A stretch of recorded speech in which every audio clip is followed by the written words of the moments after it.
E, por favor, abram a palavra do Senhor no Evangelho de João,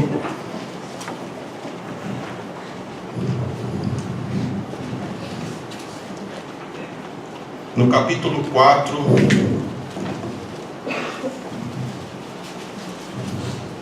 nós vamos ler do 43 ao 54.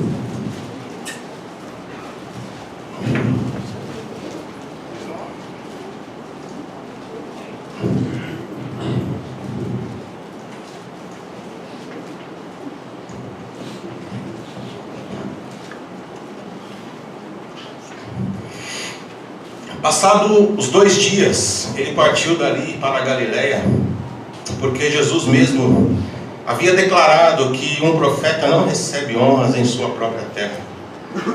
E logo que chegou a Galileia, os galileus o receberam, porque tinham visto todas as coisas que fizera em Jerusalém por ocasião da festa da Páscoa, pois também eles tinham ido à festa. E foi novamente para Caná da Galileia, onde havia transformado água em vinho. E havia ali um oficial do rei, e o seu filho estava doente em Cafarnaum. E quando ele soube que Jesus viera da Judéia para a Galileia, dirigiu-se a ele e rogou-lhe que curasse seu filho, que estava à beira da morte.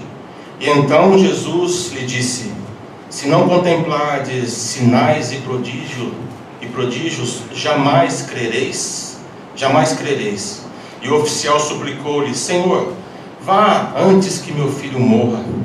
Jesus lhe respondeu: vai, o teu filho viverá.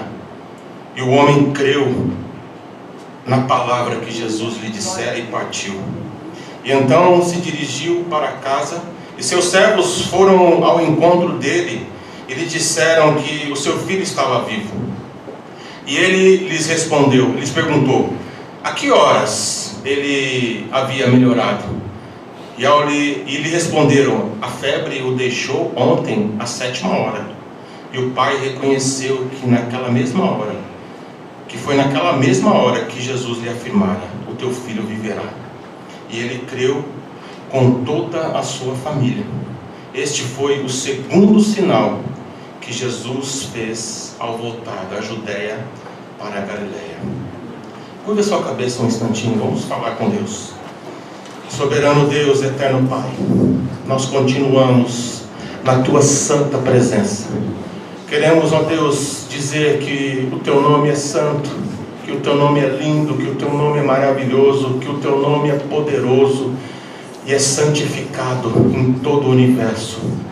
Pai, nós queremos ouvir, entender aquilo que a Tua palavra está nos mostrando, mas que essa palavra, Senhor, seja revelada pelo Teu Santo Espírito. Que esta palavra, Senhor, seja bênção para as nossas vidas. Que nós, Senhor, possamos viver aquilo que a Tua palavra nos indica como modo de vida. Ó Deus, eu peço pela Tua igreja, por aqueles que estão aqui hoje, peço por aqueles que não vieram. Eu peço, Senhor, por todos aqueles que estão sofrendo de alguma enfermidade ou de algum problema, que o Senhor esteja olhando e curando para a Tua honra e para a Tua glória, não para a nossa.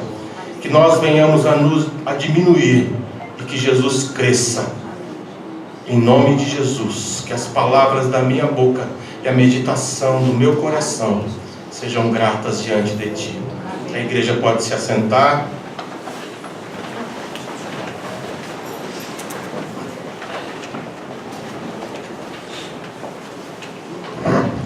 Estamos numa sequência de milagres no Evangelho de João. E eu, como disse das outras vezes, nós começamos do final para o começo, ao contrário. Eu tive essa iniciativa porque logo quando eu pensei em trazer uma série de mensagens em cima do Evangelho de João, falando sobre os milagres, uma palavra, acho que foi o evangelista Daniel que trouxe aqui, e ele falou sobre, ou não foi o evangelista, foi uma outra pessoa que pregou em cima da cura, do milagre do vinho. Bom, enfim, eu acabei fazendo essa mudança, né, numa cronologia, podemos dizer assim, dentro do Evangelho de João. E nós estamos aqui no segundo Evangelho, mas no penúltimo, né, de acordo com a sequência. Teremos só mais um milagre a respeito dos milagres de Jesus, né? Estamos falando de milagres no Evangelho de João. Irmãos, o Evangelho de João, ele é diferente, como nós comentamos lá no início da série de mensagens. Ele começa diferente dos outros. Ele é tratado de forma diferente. Ele é estudado. Quando você vai estudar os evangelhos, ele é tratado como o quarto evangelho e separado dos sinóticos, que são os 3 primeiros evangelhos. Uma das características do Evangelho de João é que ele frisa, ele aponta com muita firmeza para a palavra, para a mensagem salvífica, para a palavra de Jesus em relação à salvação, e ele, com muita determinação, quer de uma certa forma deixar bem claro que Jesus é Deus. Glória a Deus, aleluia, Pai. Ele é Deus, não é menor do que Deus. Em algumas ocasiões e discussões é difícil, até mesmo para aqueles que já andam com o Senhor, que já têm uma caminhada, né, no caminho da graça há um bom tempo, de entender a Trindade. Não vou aqui mergulhar nesse tema hoje, nesse assunto, mas ele é Deus desde o início. Desde o início, conversando com um especialista em judaísmo, eu perguntei a ele: quando no livro do Gênesis está escrito façamos o homem a nossa imagem e semelhança, o autor estava falando da Trindade, ainda que essa palavra não exista na Bíblia? Ele me falou: não, está falando sobre a pluralidade desse nosso Deus. Algumas passagens na Bíblia, como no livro de Ezequiel, também mostram essa pluralidade, os 7 Espíritos de Deus, a maneira como Deus é e como Ele se movimenta. Mas o próprio Senhor Jesus disse: quem vê a mim, vê o Pai. Glória a Deus. Quem exalta o meu nome, está exaltando ao Pai. Vou colocar aqui em outras palavras. Ele, por várias vezes no Evangelho de João, ele declarou ser Deus, e também por isso foi acusado pelos judeus de blasfêmia. Então, o Evangelho de João, ele é claro nesse apontamento de mostrar Jesus como Deus. Ele esteve aqui na terra como homem, desceu de sua glória, mas ele é Deus. Amém. Glória a Deus. Ele é Deus. O Evangelho de João, ele aponta para 7 milagres. 7 milagres é algo interessante para se pensar. Por que Jesus fizera tantos milagres? Tantas coisas Jesus fez. Mas João, ele fez questão de colocar somente 7 milagres. E todo o Evangelho é voltado para a palavra. Amém. Glória a Deus. Para a palavra. No ano de 1947, na região do Mar Morto, lá em Israel, a história diz que um menino, um beduíno, andando por aquele lugar deserto, em uma caverna, ainda que não foi uma só, foram várias cavernas. Ele, de alguma forma, não sabemos como, ele entrou nesse lugar, olhou para alguns vasos antigos e achou dentro desses vasos escritos, pergaminhos, vários, irmãos, vários documentos históricos comprovando a veracidade da palavra de Deus. Glória a Deus. E o mais interessante, como Deus zela pela sua palavra, o principal profeta do Antigo Testamento, o profeta que mais falou sobre Jesus, o livro desse profeta, do profeta Isaías, ele estava e foi achado intacto. Intacto. Como pode, irmãos? Os outros documentos, as outras escrituras, os outros pergaminhos estavam faltando pedaços. Mas o profeta Isaías, o profeta messiânico, aquele que mais apontou para o Messias, para o Cristo de Deus, estava todo ele completo. Glória a Deus. E esse documento está guardado lá em Jerusalém. Cópias foram enviadas a alguns lugares do mundo, mas o principal, esse documento original, né, vamos colocar assim, estava lá, está lá. Deus zela pela sua palavra. Mas, todavia, contudo, o ser humano sempre nessa questão mística. Semana passada eu falei sobre o misticismo que havia em relação ao tanque de Betesda, ou Betesda. O ser humano é místico. Ele precisa, como Jesus algumas vezes apontou, precisa de ver, precisa que aconteça um milagre, ele precisa de eventos, ele precisa de olhar com aquele olhar, nossa, mas o que está acontecendo, né? Será que Jesus, vamos citar aqui alguns eventos próximos aqui do nosso tempo, o livro Código da Vinci, o historiador que escreveu, Dan Brown, ele questionou a divindade de Jesus e questionou muitas coisas em relação ao ministério de Jesus, colocando Maria Madalena como o principal personagem no ministério de Jesus.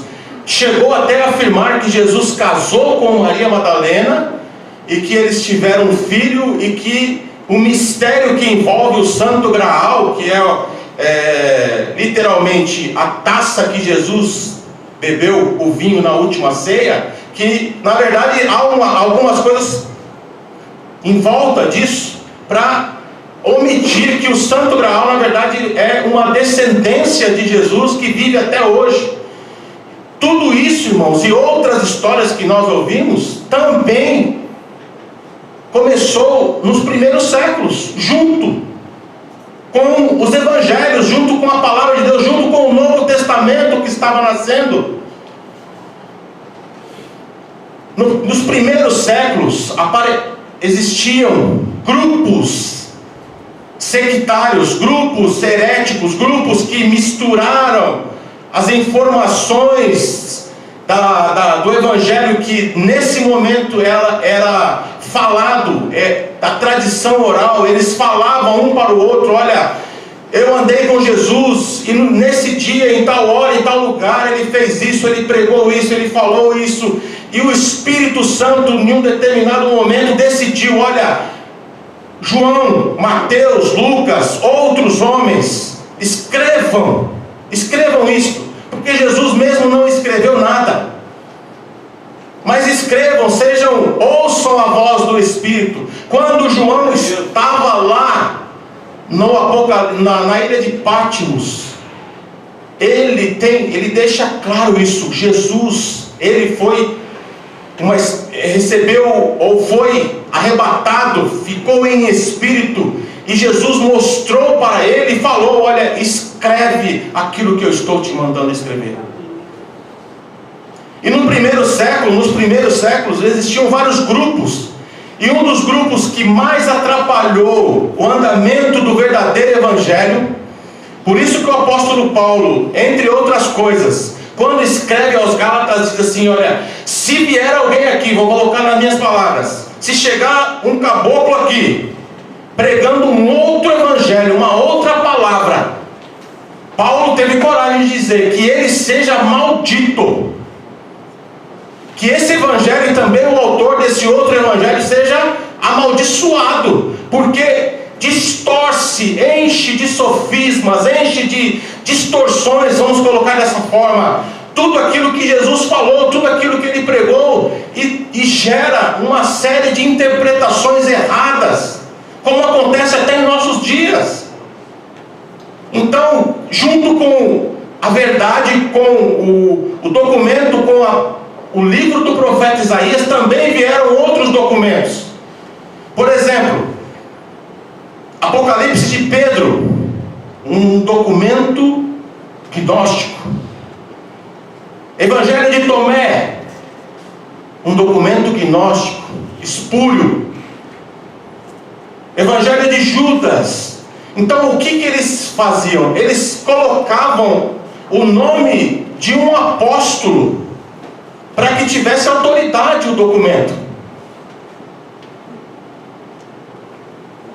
E no quarto século, irmãos, no quarto século, a igreja decidiu quais seriam os livros que iriam fazer parte do chamado cânon do Novo Testamento. Quero deixar aqui, abrir um parênteses. A igreja, ela é composta por homens. Nós formamos a igreja. Mas Jesus, ele acredita nessa igreja. Glória a Deus. Aleluia.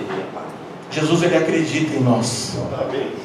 Ele acreditou em homens que viveram em todos os períodos da história. Porque ele tem certeza de que as mentiras serão reveladas, os salvos, os santos, aqueles que realmente querem, que desejam compreender a palavra de Deus, que querem fazer a vontade do Pai, as mentiras serão reveladas aos filhos de Deus. Aleluia. Ele disse: olha, é bom que o joio cresça, é bom que haja mistura, é bom que haja essa confusão, para que aqueles que são sinceros se destaquem. E é Ele que aponta, é Ele quem julga, é Ele quem faz. E no quarto século a igreja decidiu: olha, esses serão os livros que irão fazer parte da nossa Bíblia. E aí o Novo Testamento foi formado. E eles tiveram ali alguns critérios. E um dos critérios que eles exigiram naquele momento foi que o livro sagrado tivesse a chamada apostolicidade. Um apóstolo que viu o Senhor, que andou com o Senhor. Por isso que nós temos esses 27 livros que foram separados no Novo Testamento, passaram pelo crivo também do Espírito Santo de Deus. Glória a Deus. Eu estou falando isso porque algumas pessoas duvidam da palavra de Deus. Algumas pessoas duvidam que aquilo que está escrito aqui é verdade. Por quê? Porque nós somos humanos. Passou pelas mãos dos homens, é claro que passou. Todo o documento aqui no Antigo e no Novo Testamento passou pelas mãos dos homens e passaram por vários critérios, acréscimos. Por exemplo, no Antigo Testamento, o hebraico ele teve uma modificação nos últimos tempos. Foram acrescentados os sinais massoréticos que nós entendemos hoje como vogais na língua hebraica. Então, Deus, ele zela pela sua palavra. A essência, irmãos, está aqui. A essência está aqui. A mensagem que Deus quer passar para nós está aqui. Ela não muda. O Senhor Jesus disse: céus e terra passarão, mas as minhas palavras não hão de passar. Glória a Deus. Não hão de passar. E ela resiste. Há mais de 2000 anos, as palavras de Jesus, elas resistem ao tempo, à escória, a tudo que aconteceu. Por quê? Porque ela é zelada pelo próprio Espírito Santo. Porque se você não entender a palavra, se você não entender Jesus, você não consegue entender Deus, não consegue entender o reino de Deus, não consegue entender tudo o que acontece. 7 milagres. 7 milagres. O texto, irmãos, em que nós lemos, tem algumas coisas que eu quero chamar a atenção de vocês. Em primeiro lugar, Jesus ele volta a Caná da Galileia, lugar onde ele fizera o primeiro milagre, a transformação de água em vinho. E ele faz aqui uma declaração interessante. Ele nasceu na Judéia, nasceu em Belém, foi para Nazaré, passou a maior parte da sua vida em Nazaré. Ele era judeu, região da Judéia.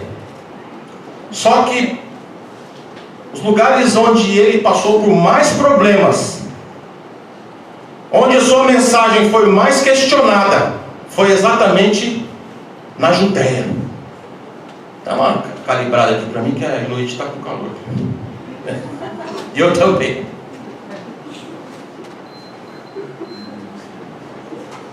Pode pôr 18. Deixa eu...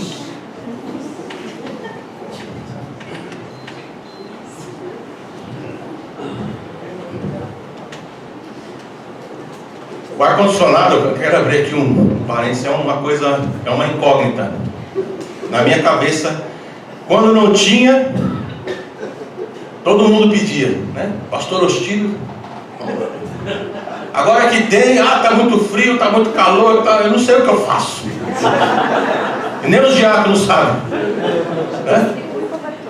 Ninguém sabe. Então vamos ver aqui, vamos suportar aqui uns aos outros, vamos ver até onde a gente vai chegar. Então Jesus, que é judeu, que o seu ministério, ele teve graves problemas em relação à incredulidade, apontavam para ele como sendo um falso profeta, e ele mesmo chegou a dizer aqui, olha, um profeta não recebe honras em sua própria terra, falando de si mesmo. Agora, quando ele chega na Galileia, irmãos, em todas as ocasiões que ele, nesse ministério, quando ele vai para a Galileia, ele é bem recebido. As pessoas olham para ele e o recebem bem em várias ocasiões. E mais uma vez aconteceu desse jeito. Ele volta para a Galileia e ele é bem recebido. As pessoas estão ali com ele. A Abigail trouxe uma mensagem aqui no dia 8 de março. E ela citou Marta, Maria e Lázaro. Falou um pouquinho sobre isso, tocou nesse tema. E o pastor Rafael, em uma outra ocasião, também em uma das suas explanações ou das suas orações, ele falou sobre o relacionamento desses três com Jesus. Eu achei interessante, irmãos, que para esses três, principalmente, ao meu ver, principalmente para Maria, não importou o que estava acontecendo. Ela não se preocupava com nada, ela não queria saber se ia acontecer milagre, ela não queria saber se Jesus ia trazer provisão, ela não queria saber, falando especificamente de Maria, o que ela mais ansiava, o maior desejo daquela mulher era estar perto de Jesus. Glória a Deus. Ela está perto do Mestre, ouvindo as suas palavras. Ela tinha um sentimento que era, eu não consigo às vezes achar palavras para colocar no que, quando eu olho, quando eu vejo Quando eu leio sobre Maria, irmã de Marta e Lázaro, o respeito que ela tinha, a adoração, para ela não importava o que Jesus estava fazendo, o que ele iria fazer, mas somente aquilo que ele representava, porque eu tenho certeza que quando ela conversava com Jesus, quando ela estava somente do lado do mestre, mesmo às vezes calada, pode ter acontecido, ela tinha certeza que estava saindo virtude, que estava saindo graça, que estava saindo sabedoria, que ela estava aprendendo, que ela estava sendo curada. Ela estava sendo curada quando ela estava perto de Jesus. Aleluia. Glória a Deus. Ela o recebia, não como os judeus, mas como os galileus, com alegria. Glória a Deus. É assim que nós temos que entender, irmãos. É assim que nós temos que fazer. O Jesus físico, ele não está aqui entre nós mais, mas ele falou: eu vou deixar um outro Espírito Santo. Aleluia. Eu vou deixar um Espírito Santo chamado Consolador. E todas as vezes que nós vamos ao encontro, ainda que nós entendemos que o Espírito Santo está do nosso lado, assim como Jesus, nós entendemos que ele está em todos os lugares. Se nós clamarmos, se nós o chamarmos, se nós buscarmos, se nós orarmos, ele está ao nosso lado, nós entendemos sim. Mas eu quero colocar aqui num contexto mais literal, mais físico. Quando nós vamos ao encontro de Jesus, ou quando ele vem ao nosso encontro, nós temos que recebê-lo. Glória a Deus. Nós temos que ficar do lado. Tem que ter concentração. Não pode ficar de um lado para o outro. Não pode ter o pensamento disperso. Nesse encontro é precioso. Esse encontro é precioso. Os momentos são maravilhosos, irmãos. Como pode, quando nós invocamos o nome do Senhor, quando nós pedimos: Espírito Santo, passeia no nosso meio, Espírito Santo habita em nós, Espírito Santo faz o que tem que fazer. Como que nós podemos ficar com a mente dispersa? Como? Eu não consigo entender. Eu não consigo entender. Glória a Deus. Ele é bem recebido. Em segundo lugar, irmãos, João aponta para os milagres de Jesus, mas no sentido e no contexto e no entendimento do judeu, os milagres messiânicos. Ressurreição. Qual profeta no Antigo Testamento que fez o que Jesus fez? Qual profeta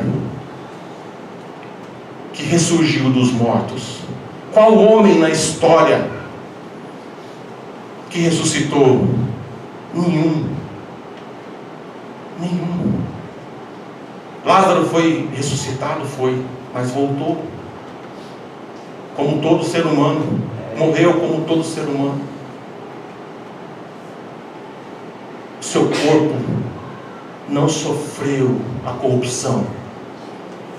Jesus é Deus. Ele é Deus. Os milagres de Jesus apontam para a sua messianidade. Foram todos preparados por Deus, cada detalhe.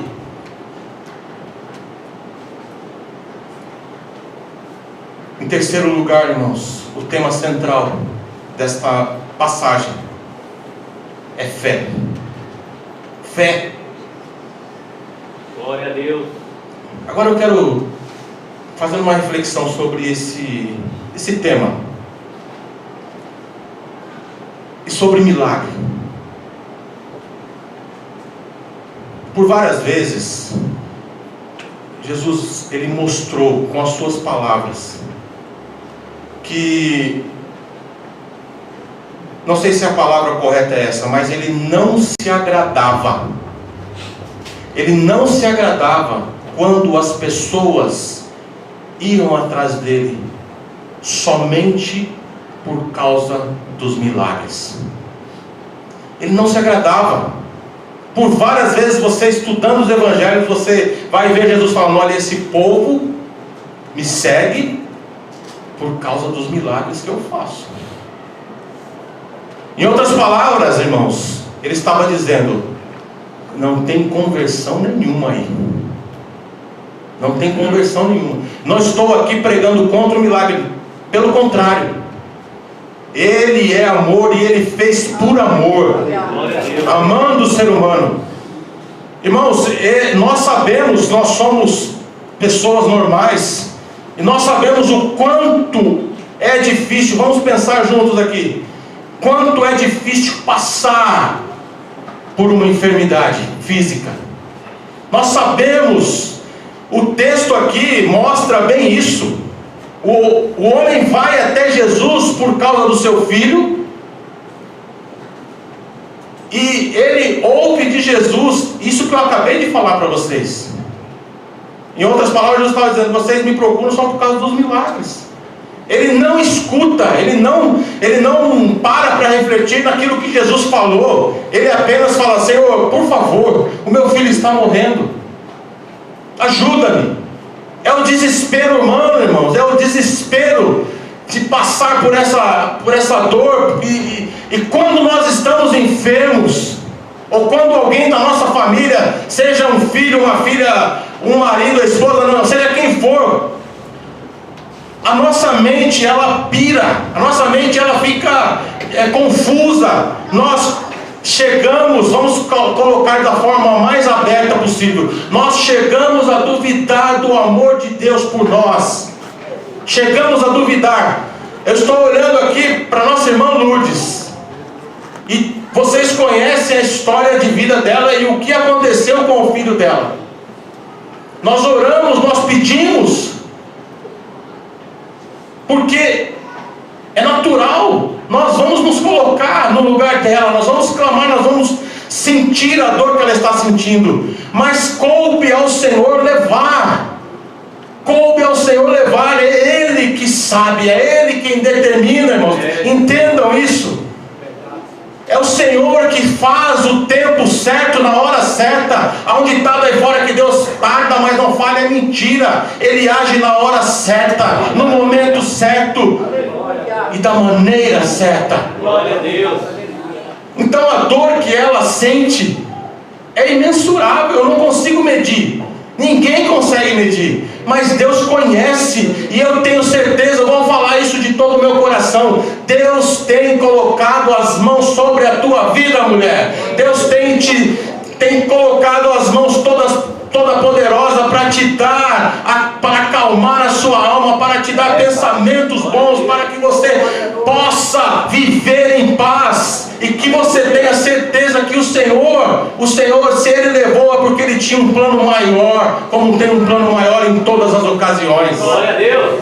Então, irmãos, nesse dilema do milagre, por que não aconteceu? E eu louvo a Deus pela tua vida. Desculpa mais uma vez tocar nesse assunto. Eu louvo a Deus pela tua vida, porque você permaneceu firme, porque você não saiu por aí feito doida procurando um lugar ou alguém. Não, você permaneceu firme nas promessas do Senhor, confiando, mesmo com dor, mesmo com sofrimento. E é isso que o Senhor espera de nós, irmãos, que nós entendamos que a sua vontade é a melhor, e tenhamos um coração grato, independentemente da situação. Estamos falando aqui de enfermidade, nós sempre vamos orar, continuaremos orando, porque nós acreditamos. Jesus curou, mas em algumas ocasiões Ele não curou.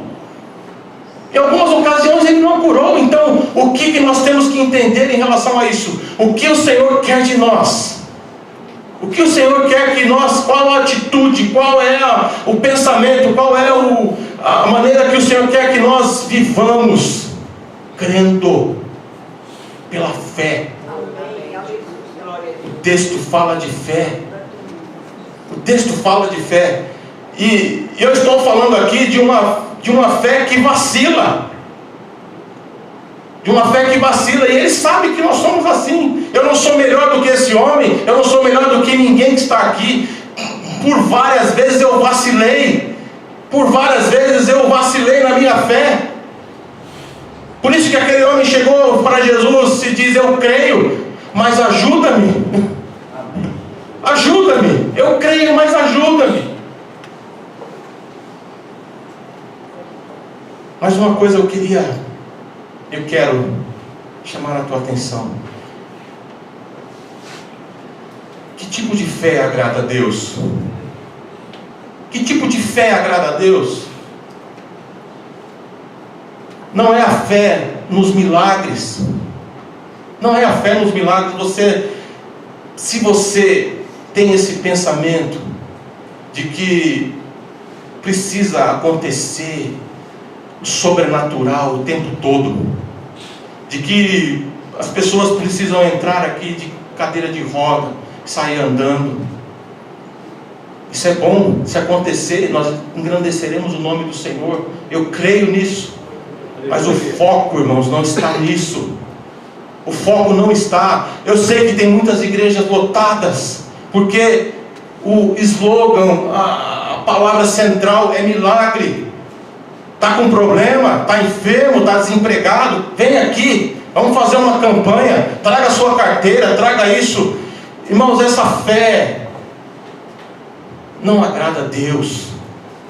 Fé que tem que ter algo para se tocar, fé que tem que pegar uma carteira de trabalho, ou uma rosa, ou passar por um sal grosso.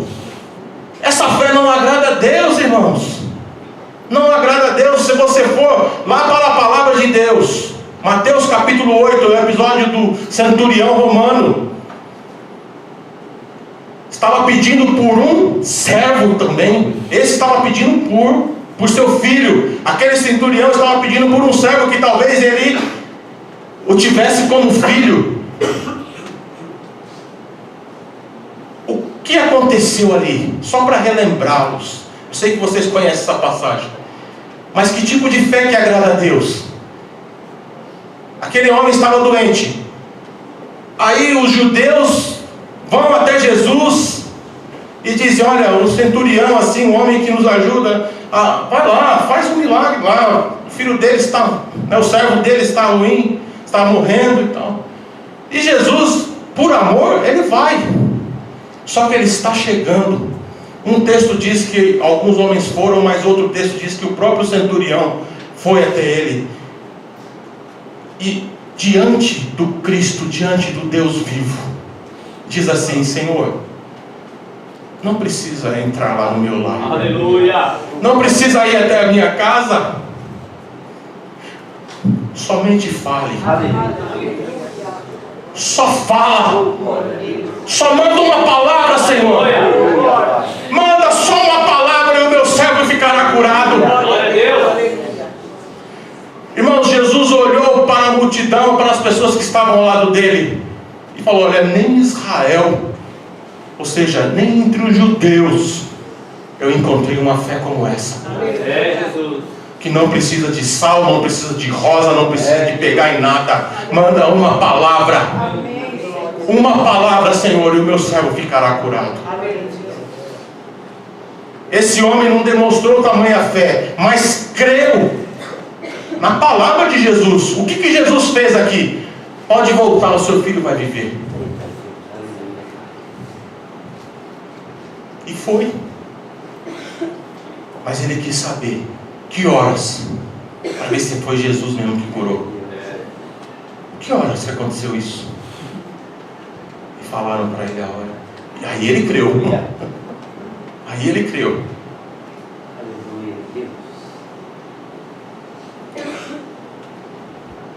O justo viverá pela sua fé. Hebreus 11 fala sobre os heróis da fé. Os heróis da fé, irmãos. Pensa em cada homem que é citado nesse texto de Hebreus 11. Homens que viveram pela fé. Não vou entrar aqui no mérito de Abraão, de José, do próprio Moisés, de Jefté, apóstolo Paulo. O que o apóstolo Paulo precisou para crer? Teve um encontro com Jesus. Ele teve um encontro com Jesus. E depois, irmãos, Jesus, como se, vou colocar aqui nas minhas palavras, Jesus fala assim: agora vai. eu estarei contigo. Glória a Deus. Pai, faça a minha vontade. Passou por problemas, dificuldades, passou fome, passou perseguição, mas não deixou de crer. Não deixou de crer. Eu quero terminar com um trecho do poema Lusíadas, de Camões. Ele diz assim: verdade, amor, razão, merecimento, qualquer alma farão seguro e forte. Porém, fortuna, caso, tempo e sorte, tendo confuso o mundo o regimento, efeitos mil resolve o pensamento, e não sabe o que causa se reporte, mas sabe que o que é mais que a vida e morte, que não o alcança o humano o entendimento. Doutos varões darão razões subidas, mas são experiências mais provadas, e por isso é melhor ter muito visto. Coisas há que passam sem ser cridas, e coisas cridas há sem ser passadas, mas o melhor de tudo é crer em Cristo Jesus. Louvado seja o teu nome, Senhor. O melhor de tudo é crer no Filho de Deus. Não importa como Ele vai fazer, como Ele vai fazer, o melhor de tudo é crer, irmãos. Crer. A fé que não precisa de nada, não precisa de nada palpável. É essa fé que agrada a Deus. É essa fé que nós temos que buscar, pedir ao Senhor. A fé que agrada ao Senhor, que não é abalada por nada, nenhuma situação. E as palmas louvam o Senhor.